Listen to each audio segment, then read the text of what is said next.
జిల్లా కలెక్టర్ ఆదేశాల మేరకు జిల్లా మహిళా శిశు సంక్షేమ శాఖ వారి ఆధ్వర్యంలో జనరంజని కల్చరల్ అసోసియేషన్ కళాకారులు సోమవారం ఉదయం సుంకరయ్యపల్లి, కందూర్, షాకాపూర్ గ్రామాల్లో బేటీ బచావో బేటీ పడావో అంశంపై కళా ప్రదర్శనలు నిర్వహించారు. కళాజాత ద్వారా ప్రజలకు అర్థమయ్యే విధంగా ఆడ శిశువు భ్రూణ హత్యలు చేయరాదని, పుట్టిన ప్రతి ఆడబిడ్డకు బలమైన పౌష్టికాహారంతో పెంచాలని వివరించారు. ఈ కార్యక్రమంలో అడ్డాకుల ఎస్ఐ విజయకుమార్, గ్రామ సర్పంచ్ మంజుల, పంచాయతీ కార్యదర్శి, బేటీ బచావో బేటీ పడావో ఇన్ఛార్జ్ మహిమ, పర్యవేక్షకుడు యాదయ్య, వెంకటేష్, సిడిపిఓలు, సూపర్వైజర్లు, అంగన్వాడీ టీచర్లు, జనరంజని కళా బృందం కళాకారులు నరసింహులు, విజయ్ చందర్, చెన్నయ్య, వెంకటేష్, కడపయ్య, నిరంజన్ తదితరులు పాల్గొన్నారు. చేసిన కళాకారులకు, మీ గ్రామస్తులందరికీ కూడా సుందరామయ్యపల్లి గ్రామస్తులందరికీ నమస్కారం. వేరేకి అడ్డాకుల మండలానికి చేసిన అన్ని ఊళ్ళు కూడా చూసినా కానీ మీ ఊరు చూడలే.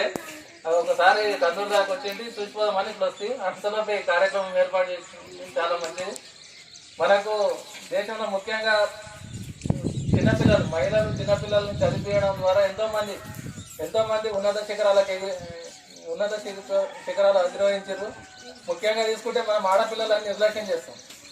ఆడపిల్ల చదివించాలని నిర్లక్ష్యం చేస్తాం. కాబట్టి వాళ్ళ జీవితం కూడా ఆన్నే మన మీ కుటుంబానికే కాకుండా మన దేశానికి కూడా నష్టం. ఆడపిల్లని చదివిపోతే ఆడపిల్లని చదివించడం వల్ల మీ కుటుంబమే కాక దేశానికి కూడా ఉపయోగం. ఎందుకంటే ఎంతో మంది ఉన్నారు, పెద్ద పెద్ద ఆఫీసర్స్, ఐఏఎస్ ఆఫీసర్లు, డాక్టర్లు, ఇంజనీర్లు ఉన్నారు, విద్యా కూతురు చెప్పే పంతులు ఉన్నారు, ఇంకా చాలా రంగాల్లో పొలిటీషియన్స్ కూడా ఉన్నారు, రాజకీయవేత్తలుగా ఎదిగారు, గ్రామ సర్పంచ్. ఇప్పుడు అంతేందుకు తీసుకుంటే మీ గ్రామ సర్పంచ్ గారు కూడా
అరే అరే అది సంరక్షణ రక్షణ చేపట్టినాది బాలల న్యాయ చట్టం పట్టుకుంటున్నది సంరక్షణ రక్షణ చేపట్టినాది బాలల సంక్షేమ సమితి బాలలను గౌరవించి బాలల సంక్షేమ సమితి బాలలను గౌరవించి గౌరవాన్ని తీసుకొచ్చి ఆరోగ్య సంరక్షణ అందరి బాధలు అమ్మాయిలు బతుకంతా భద్రత ఆడపిల్లతో రక్షణ అందరి బాధ్యత అమ్మాయిని చదివిస్తే బతుకంతా భద్రత ఆడపిల్ల సంరక్షణ అందరి బాధ్యత అమ్మాయిని చదివిస్తే బతుకంతా భద్రత అమ్మాయిని చదివిస్తే బతుకంతా భద్రత అమ్మాయిని చదివిస్తే బతుకంతా భద్రత అమ్మాయిని చదివిస్తే బతుకంతా భద్రత. ఒక్కసారి గట్టే చప్పట్లు కొట్టాలి. చప్పట్లు ఈ రకంగా